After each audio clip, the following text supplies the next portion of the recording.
you hate the thought of working past 55 or 60? Do you hate not being able to live the life you deserve today?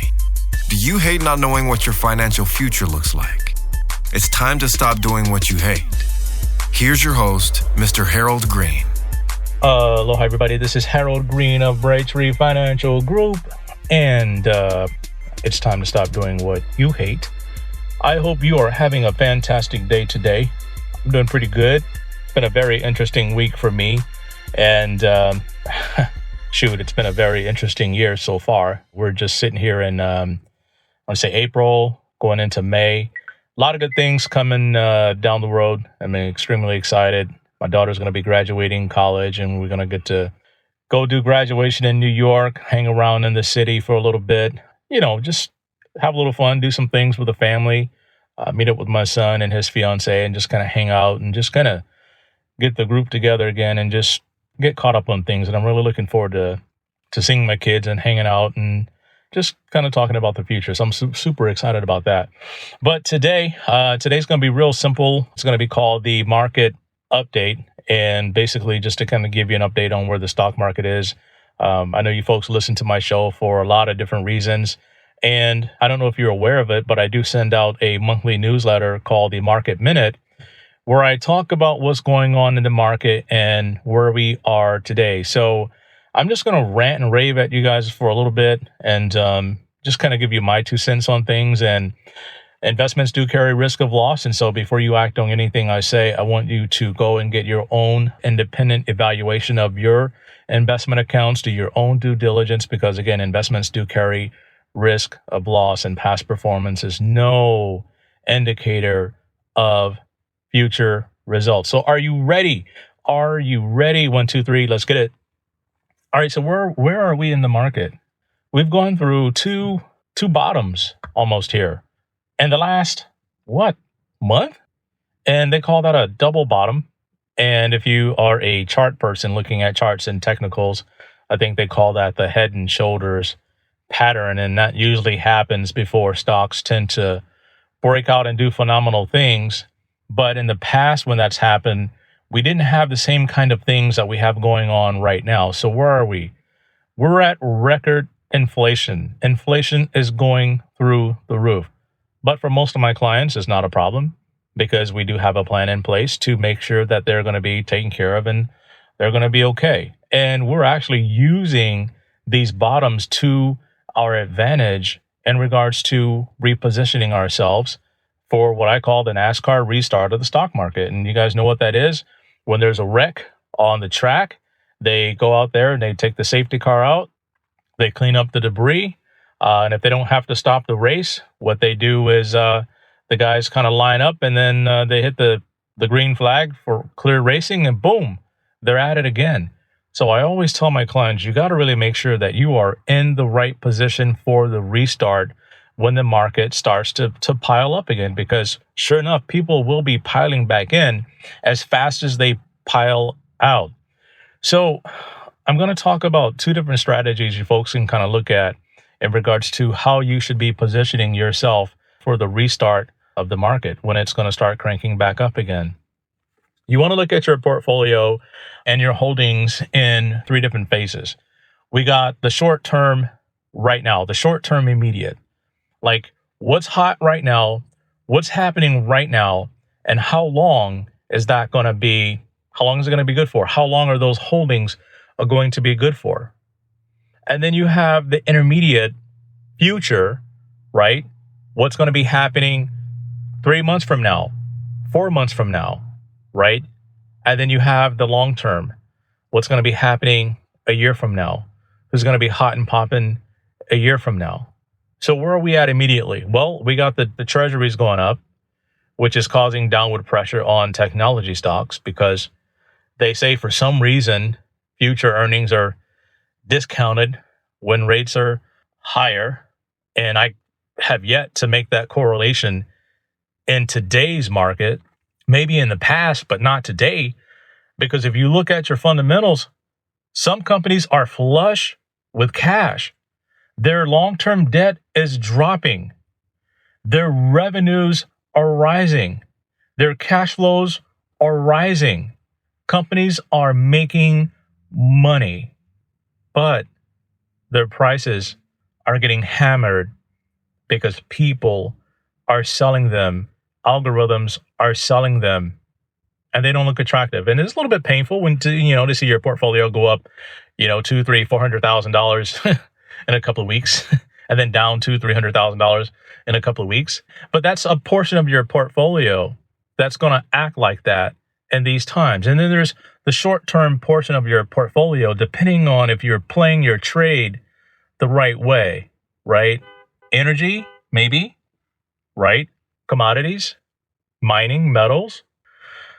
Food companies, Hershey, Procter & Gamble, consumer staples. It's the whole growth versus value, kind of trade. And I kind of really don't believe in that. I just kind of believe in what's going to be making us money right now. And a part of our portfolio should be in that. What's going to be making us money 3 to 4 months down the road, that, part of your portfolio should be in that. And what's going to be taking us into the future, a year, 2, 3, 4 years down the road, a portion of your portfolio should be in that.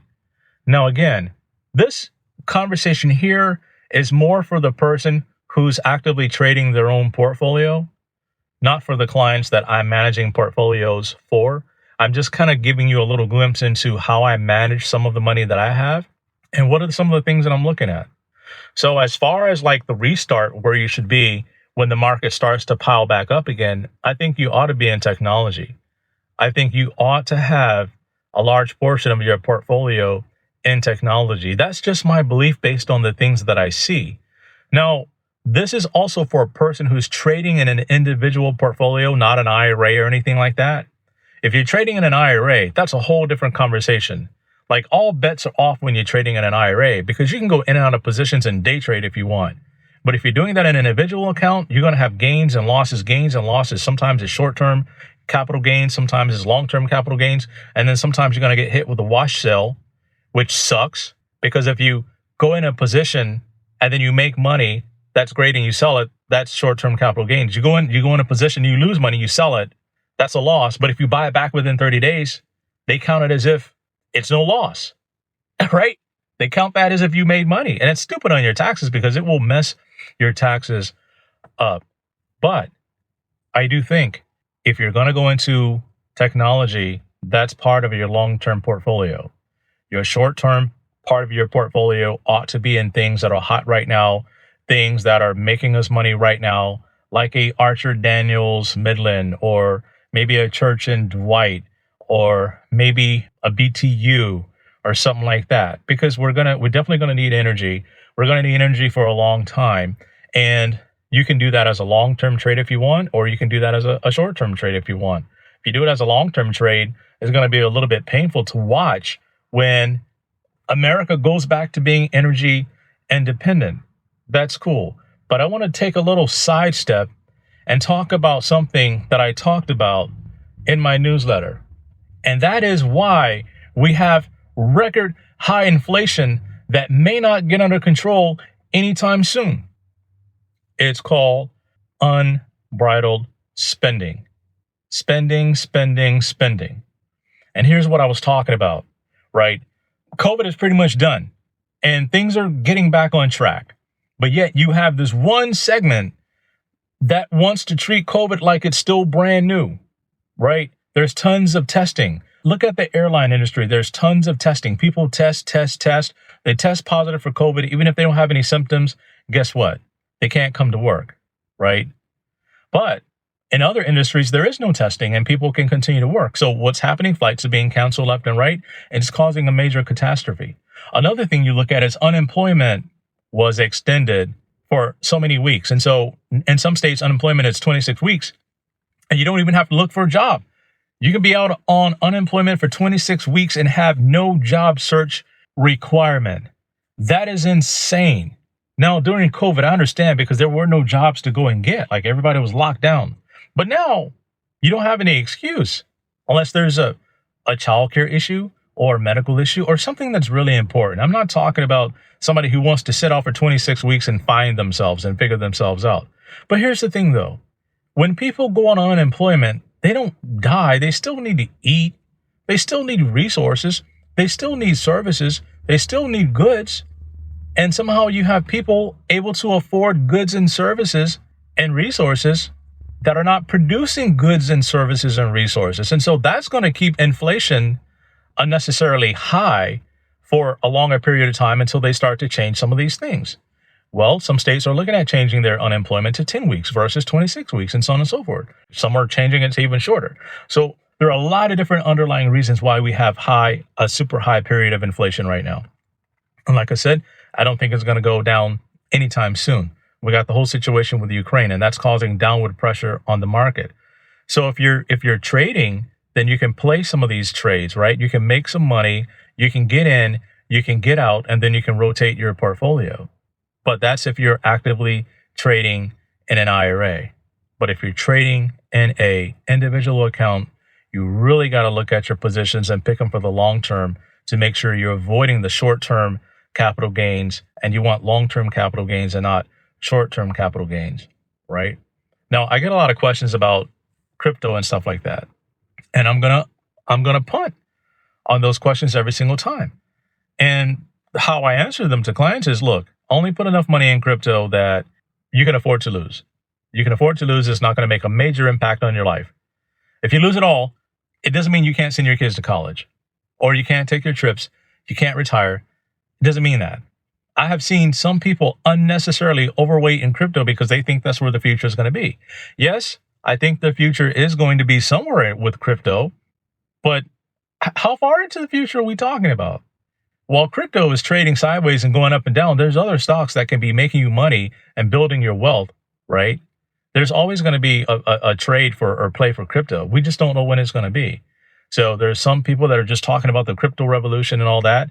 I'm not saying I don't believe in it. Okay, it's a real thing. People have money in it. However, it's not for everybody for every situation. And you're going to have to really do your due diligence on that and then figure out how much money you can afford to lose and then put it there. And if it blows up, great, right? It blows up, goes up 2, 3, 4,000%. Man, that's great, right? You put in $5,000, boom, you're looking good. You can go do that and have fun with that. That's just something you do and have fun. It's like going to Vegas, all right? But your real money, you want to make sure that is in solid companies that are going to be here. Solid companies that are generating revenue right now. They're going to generate money 6 months down the road. They're going to generate money 10, 15 years down the road. They're going to be generating revenue, creating and innovating. And that's where you want to be in a large portion of your portfolio. All right. Now, if you don't have time for it and you want somebody to take a look at this stuff and you want somebody to professionally manage it for you because you feel like you have other things you want to do and you can spend your time doing something way better than researching and trying to figure out fundamentals and technicals and all that, click on my show notes, get on my schedule. I'd love to talk to you to help you figure out how to spend your time doing something better than, researching stocks. If it's fun, that's great. You can do that all day. But there's a lot of people who they tell me they don't even know where to start, right? And I can help you get started with that. Also, if you want to get my market minute, do me a favor, call the office, talk to Beverly, 808-521-4401, and then she will get you on the newsletter list, right? And that's a phenomenal thing because you get the newsletter every month whenever I send it out. Sometimes I send out updates sooner than that, but it'll definitely allow you to stay in tune with what I'm thinking. So thanks for letting me rant and rave at you for just a little bit. And until next time, everybody, 1, 2, 3, let's get it. This is thepodcastfactory.com.